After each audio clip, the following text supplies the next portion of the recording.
everybody. Good to see all of you. Happy Friday. The President looks forward to embarking on his historic return to the Middle East, visiting Saudi Arabia, Qatar, and the United Arab Emirates next week, where he will focus on strengthening ties between our nations. 8 years ago, President Trump's first trip was to this same region of the world, where he introduced his bold peace through strength foreign policy strategy. On that trip, the President laid out his goal of eradicating terrorism and extremism in the region, which he successfully accomplished over the course of his administration with the total defeat of ISIS and the historic signing of the Abraham Accords. Now, 8 years later, President Trump will return to re-emphasize his continued vision for a proud, prosperous, and successful Middle East, where the United States and Middle Eastern nations are in cooperative relationships, and where extremism is defeated in place of commerce and cultural exchanges. This trip ultimately highlights how we stand on the brink of the golden age for both America and the Middle East, united by a shared vision of stability, opportunity, and mutual respect. The President greatly looks forward to visiting with our brave men and women in uniform at our U.S. Air Base in Qatar throughout this trip. Yesterday, President Trump demonstrated the art of the deal and secured a historic trade agreement, despite all of the naysayers who said no deals were coming. That, of course, turned out to be untrue. On the 80th anniversary of Victory Day for World War II, President Trump announced a great deal that provides American companies unprecedented access to the UK markets while bolstering U.S. national security. This trade deal will massively expand U.S. market access in the United Kingdom, creating a $5 billion opportunity for new exports for U.S. farmers, ranchers, and producers. This includes more than $700 billion in ethanol exports and $250 million in other agricultural products like good old American beef. The deal commits the United States and United Kingdom to work together to enhance industrial and agricultural market access and strengthens American competitiveness. Importantly, the deal also ensures streamlined customs procedures for U.S. exports. The UK will also be purchasing $10 billion of American-made Boeing planes as part of the deal. A trade agreement like this between the United States and the United Kingdom was being worked on for many years but continued to prove elusive. But because of President Trump's bold negotiating approach, he got it done. All of this happened because of President Trump's implementation of powerful tariffs to end the era of economic surrender and rebalance America's trading agreements. American workers and companies are the best in the world, and they finally have a president who has their backs, fights for them, and delivers good deals that puts them first. This is just the first of many trade deals to come. Get ready for more historic deals and our country to boom like never before. On that note, Treasury Secretary Scott Bessent and Ambassador Jamieson Greer will meet with the lead representatives on economic matters from the People's Republic of China over the weekend in Switzerland. As President Trump has said, the United States and China have been talking for some time over the course of the administration, and now teams from both countries will meet in person to continue discussions. You can be certain that President Trump and his trade team will ensure we work to achieve the best deal possible for America. In other news, the Trump administration just announced a new incentive for illegal aliens living in the United States to self-deport. Eligible illegal aliens who now use the CBP Home app to self-deport will receive a clear, safe way to leave the United States. Their plane tickets home may be paid for, and they will receive a $1,000 stipend once we have confirmation that they have left our country. This new feature will allow illegal aliens to have a planned departure out of the country and to leave as soon as possible in a dignified way. If illegal aliens make the right decision here and submit their intent to depart through the CBP Home app and pass extensive vetting, they will be temporarily deprioritized for ICE detention and enforcement action before their scheduled departure. And leaving voluntarily in this matter may improve their legal immigration options in the future. This initiative will also save massive amounts of money for American taxpayers. Voluntary departures are much more cost-effective than traditional removals. By deploying the CBP Home app in this new way, President Trump is aiming to reduce the need for costly arrests, detentions, and court proceedings. Currently, the average cost of traditional removal is more than $17,000 per illegal alien. Our projections estimate that the use of the CBP Home app will massively reduce that financial burden by approximately 70%, so taxpayer dollars can be redirected and our brave immigration law enforcement officers can focus on removing the most violent illegal aliens hiding in our communities. Finally, it was announced this morning that First Lady Melania Trump secured a $25 million investment in President Trump's budget to provide housing and support for youth transitioning out of foster care. And in recognition of the 7th anniversary of Mrs. Trump's Be Best initiative, the U.S. Department of Housing and Urban Development allocated funds toward the agency Foster Youth to Independence program. Yesterday, Mrs. Trump hosted a special celebration of military mothers with the president, bringing together 150 military moms from around the country to recognize their service, not just in their home, but for our country. For those of you who were there at the events yesterday like I did, I have no doubt you will join me in recognizing how truly special those moments were. So let's get to questions. Here in our new media seat today is Andrew Egger, the White House correspondent for The Bulwark. The Bulwark is a new media company launched in 2019 with hundreds of thousands of readers on Substack and more than 1 million subscribers on YouTube. Andrew, please kick us off. And thanks for being here. Yeah, thank you for having me, Caroline. The president posted another ad this week for his Trump meme coin. The group that's running that coin is encouraging people to buy in order to win a dinner this month with the president. Why is the president planning to attend a dinner for the top investors in his coin? Look, the president is abiding by all conflict of interest laws. The president has been incredibly transparent with his own personal financial obligation throughout the years. The president is a successful businessman, and I think, frankly, it's one of the many reasons that people reelected him back to this office. There are at least some people who are buying this coin who seem to view it as an opportunity to influence the president's views. There was a logistics company this week that said they would buy $20 million in the coin in order to advocate for free trade between the U.S. and Mexico. If buyers are buying for that reason, are they wasting their money? Look, I can assure you the president acts with only the interests of the American public in mind, putting our country first and doing what's best for our country, full stop. That's his intention, and that's what he's focused on. Yeah. Kristen, good to see you here today. Welcome back. Caroline. Thank you. Glad to be back. So on those China talks, what does President Trump expect to come out of those talks? And is he going to be disappointed if his team can't secure a deal? Well, look, the president is very confident in his Secretary of Treasury, Scott Bessent, and, of course, Ambassador Jamieson Greer, who has played an instrumental role in all of these trade negotiations as well. I think yesterday's success, the announcement of a trade deal with the United Kingdom, is a great first step. Again, many said in this room it couldn't be done. Now we are moving forward with many other countries. We're talking to dozens of our trading partners around the world. But, of course, China is a major country, a major player in this space. And the president has said, and he's right, China needs the United States of America. They need our markets. They need our consumer base. And Secretary Bessent knows that he's going to Switzerland this weekend with the full support and confidence and trust of the president here at home. Jack?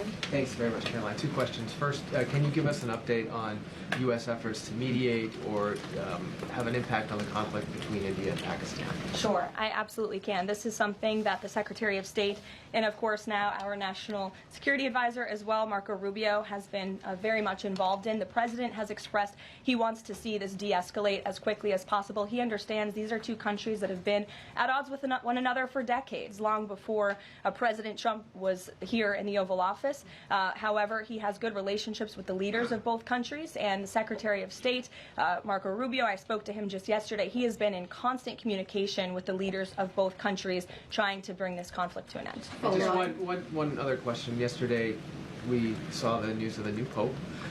Before Pope Leo became Pope Leo, there were some critical comments that he made about President Trump and about Vice President Vance on his then X account. Does the White House have any reaction to those comments? The president made his reaction to Pope Leo's announcement yesterday very clear. He is very proud to have an American Pope. I think it was a surprise to everyone. I saw the news media was surprised to report on that yesterday, but it's a great thing for the United States of America and for the world, and we are praying for him.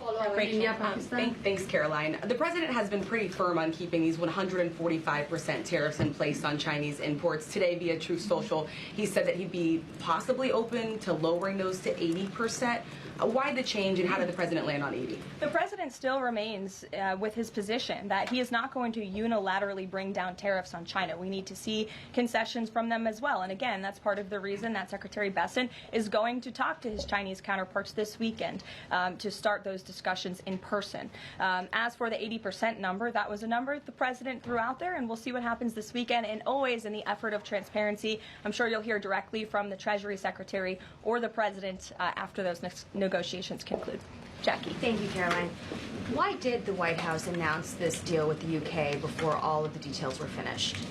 That's not true, actually. I saw the fact sheet. I saw the deal as well before the president brought all of you in the Oval Office in the effort of transparency. You had the president and the prime minister on the phone talking to all of you directly about how this was a great deal, a phenomenal deal, and discussions will continue. But as I spoke to our Ambassador Greer yesterday, this is how trade deals work. You set an initial agreement, you set the framework, you set up the deal, and then of course,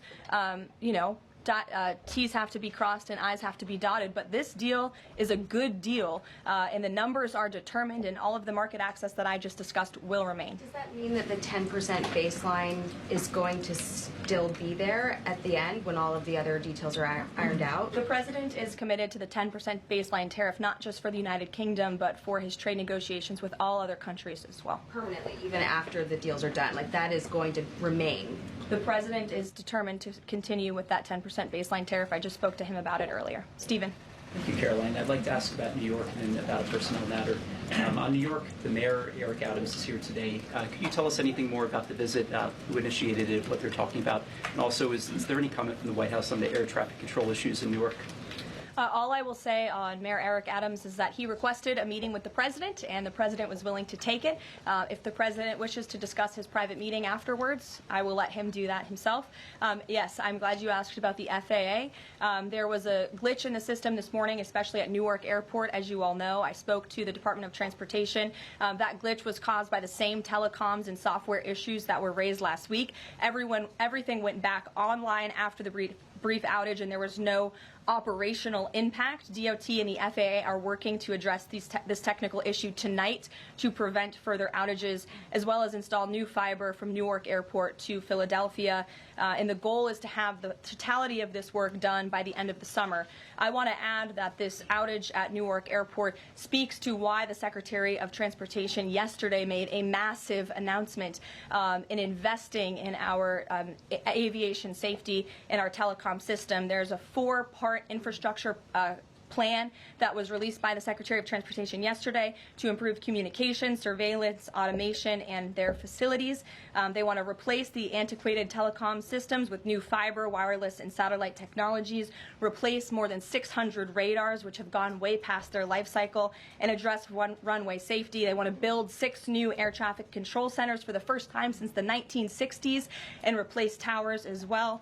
They want to implement new modern hardware and software for all traffic facilities to create a common platform system throughout the towers. These are much needed changes. This is a very bold plan by the Department of Transportation. I think it's unfortunate that the previous administration sat on their hands and did nothing, but how grateful we are that we have a Department of Transportation and a secretary and a president who's willing to take bold action and change. The personnel matter, Caroline, could I ask? Thanks, Caroline. Just going back to India-Pakistan, can we expect President Trump to get in touch personally with the leaders of those countries to try and de-escalate this situation? If and when that happens, we will certainly let you know. Natalie. Thanks, Caroline. Sure. I have a question about the Middle East trip. Will any of the president's family members, like including Don Jr., Eric, or Jared Kushner, be joining him on the trip? I am not tracking any of the president's family members joining us at this time, but of course the first family is welcome to come.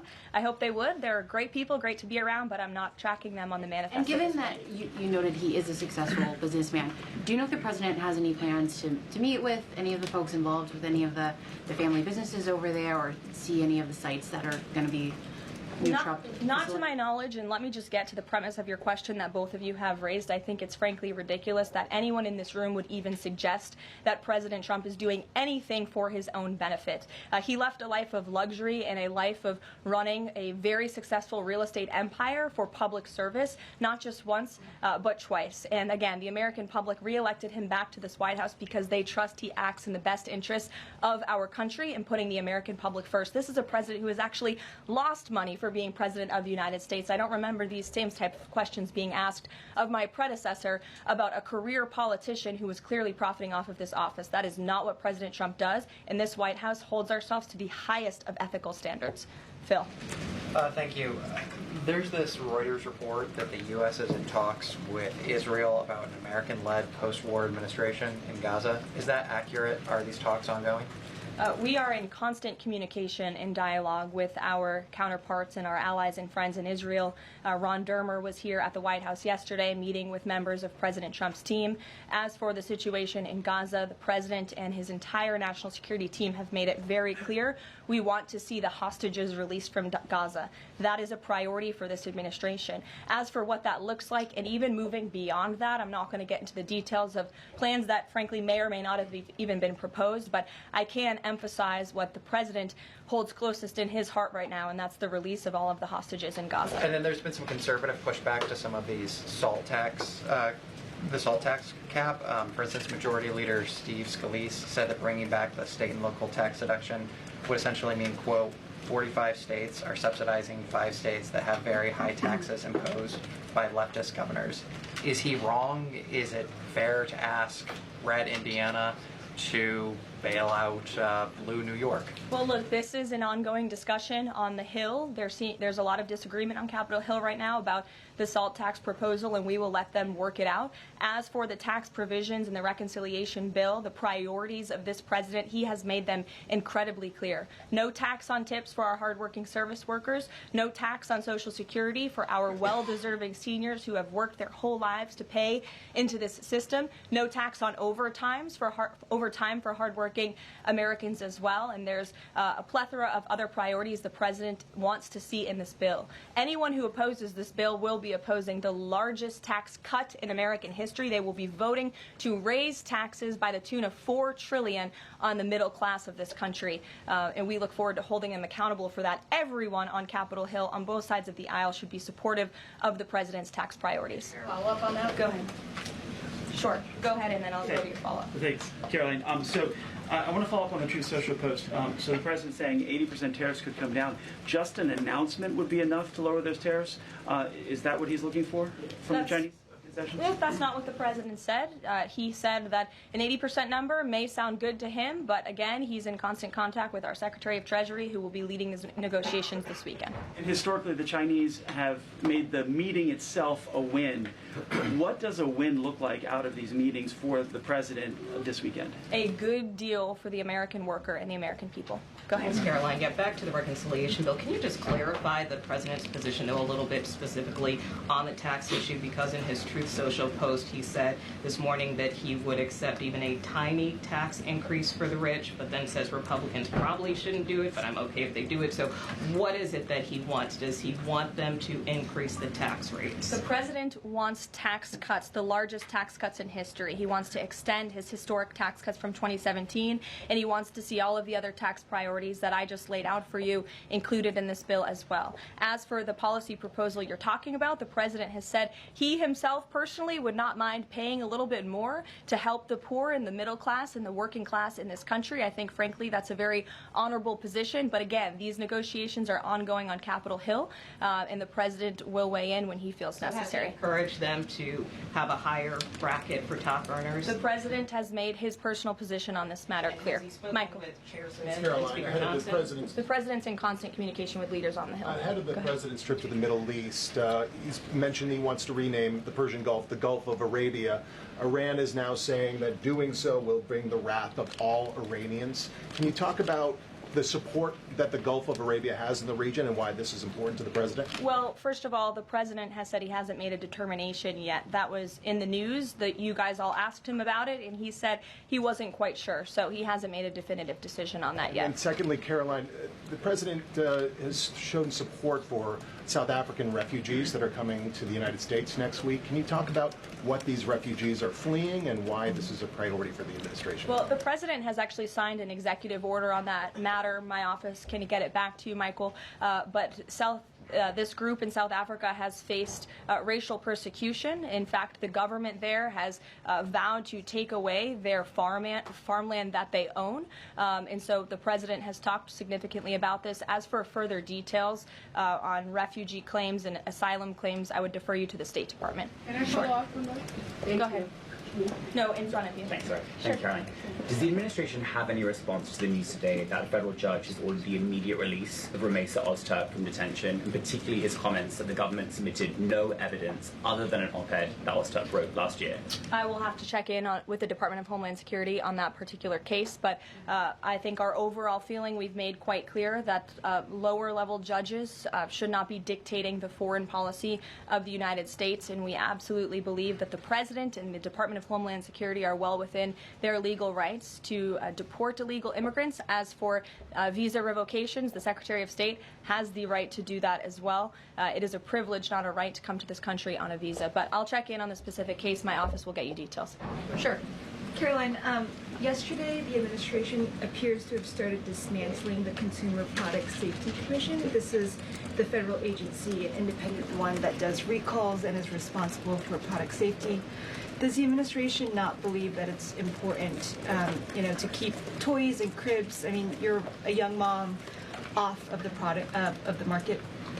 It's a federal agency within which branch? It's the executive branch. Who's the head of the executive branch? The President of the United States. Created by Congress. He has the right to fire people within the executive branch. It's a pretty simple answer. Francesca. Thanks. One foreign policy one and then a domestic policy thing, if I could. As far as the president's trip goes next week, is he planning to meet with the FIFA president in either Saudi Arabia or Qatar? And if so, could you give us some more details about that? The president has quite a few meetings with many people when he is there. We can certainly check at the itinerary and let you know if the FIFA president will be there next week. Frankly, I'm not quite sure, but we can certainly get you an answer. As you know, the president attended a FIFA task force meeting at the White House this week. And on the domestic front, could you explain why the FEMA administrator was removed from his position this week? This is a personnel matter in regards to the Department of Homeland Security, but my understanding is that this individual testified saying something that was contrary to what the president believes and the goals of this administration in regards to FEMA policy. And so, of course, we want to make sure that people in every position are advancing the administration's goals. But as for specifics, I defer you to the Department of Homeland Security. We leave it up to our great cabinet secretaries when it comes to personnel matters. Sure, in the back. Thank you. Aid hasn't gone into Gaza in 10 weeks. Israel says that this is a policy to pressure Hamas in the negotiations, in the ceasefire negotiations. Is this a policy that this administration supports? The president answered this week. He said that he wants to ensure that aid can get into Gaza, but we have to do it in a responsible way to ensure it doesn't end up in the hands of terrorists. So this is something the administration is actively working on, and when we have a policy to announce on this definitively, we can certainly let you know. Can you talk about this effort for the U.S. to take over the distribution of aid in Gaza, to exclude Israel? But also international organizations said this effort militarizes aid. I would reject that characterization by whatever groups you are citing. Kelly. Caroline, thank you. I want to get back to the First Lady Melania Trump dealing with foster children. That's an important component in American life to see what happens to the future of our children, particularly in foster care. Can you explain the significance of this development between the First Lady and the housing and urban development? Yes, absolutely. It's millions of dollars that will go into a program that helps these children transition out of foster care to have productive and positive lives. And I'd like to share a personal story since you asked if I may. I hope the First Lady won't mind. I was at an event in Florida last year, and I was approached by a gentleman who was a foster dad. And he had taken in, I think it was 6 or 7 foster children. And he spoke to me. He had recognized me in my work for President Trump's campaign at the time. And the little boy who was with him talked about the personal relationship that he had with First Lady Melania Trump. And the conversation she had had with him and how she really encouraged him to be the best that he could be during her first term here at the White House, and how even after she and President Trump left the White House, she kept in very close touch with this young foster child. It was a touching moment that I will never forget, and it speaks to the heart of this First Lady and the great work that she is doing for foster children. And this is certainly a very big announcement that I know our Secretary of Housing and Urban Development is in particular very excited about, and we can certainly get you all the details on that program. John. Thanks a lot, Caroline. I want to ask you about the trade deal that the President announced yesterday with the UK as it relates to the auto sector. Sure. The trade group that represents the big three here in the U.S. believes that it may put the big three automakers at a competitive disadvantage. What the trade group says is that it will now be cheaper to import a UK vehicle with very little American content than a USMCA compliant vehicle imported from Mexico or Canada with just 50% American content. What's your response to that criticism coming from this trade group? Well, first of all, let's be clear about what the deal does. It sets a 10% rate on auto imports for the first 100 cars that are imported into the United States. 100,000 cars, thank you. That would be very few cars. 100,000 cars imported from the United Kingdom. After 100,000 vehicles, it goes back up to a 25% tariff.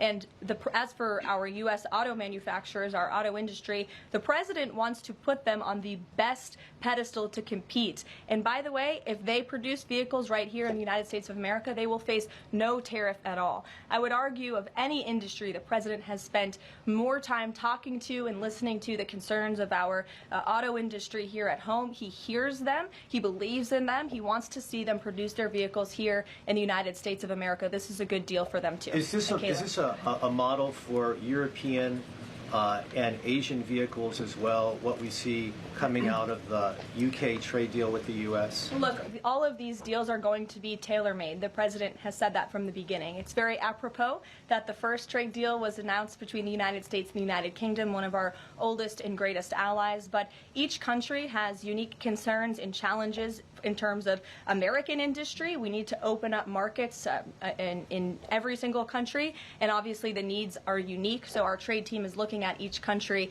and the advantages that we can pursue for American industries and American workers. Sure. Happy early Mother's Day. Oh, thank you. The president said yesterday that he would be speaking with Zelensky shortly. Did that call happen yesterday, or do we expect that to happen in the near term? The call happened yesterday. President Zelensky called the president to tell him that the critical minerals deal had passed the parliament in Ukraine. I talked to the president about that call. He said it was very good and productive, and of course the critical minerals deal is great for Ukraine, but also of course for the United States of America and our taxpayers here. It was a good call, and they also spoke about, of course, the ceasefire that the president proposed, the 30-day ceasefire between Russia and Ukraine, which we know Europe is on board with, and we hope both countries will agree to. Just on next week, do we expect President Putin, is there any chance that he could meet with Trump while he's in the region? The president answered this yesterday. Not going to happen. Question on ceasefire. Has he got any reaction from Zelensky or Putin on the proposal for ceasefire? Is he satisfied by the reaction to that proposal? Not to my knowledge, but certainly if there is a reaction and updates, I'm sure you'll hear directly from the president. Question, the president fired the Librarian of Congress. Why did he choose to do that? We felt she did not fit the needs of the American people. There were quite concerning things that she had done at the Library of Congress in the pursuit of DEI and putting inappropriate books in the library for children, and we don't believe that she was serving the interests of the American taxpayer well, so she has been removed from her position, and the president is well within his rights to do that. John. Thank you, Caroline. Happy Mother's Day as well. Thank you. President Trump ran on delivering the biggest tax cut in history, got over 70 million votes. Right now, you got a handful of obstructionists in the Republican conference that are saying they're not going to go along with his tax cut package. You just said those that don't will be held accountable. What is your description of being held accountable? Well, look, I think they'll be held accountable by the voters in their respective districts if they choose to vote for a tax hike to the tune of $4 trillion, which would raise taxes to thousands of dollars per household in this country. The president has great political instincts. That's why he's back in the Oval Office, and Capitol Hill should follow his lead. As for the president, speaking of him, he will be signing executive orders later this afternoon. We are happy to provide more information on those executive orders if you wish. Thank you for the Mother's Day wishes, and happy Mother's Day to all of the moms in the room. And don't forget to call your mom this Sunday. We'll see you guys later. Have a good weekend. Thank you, Caroline.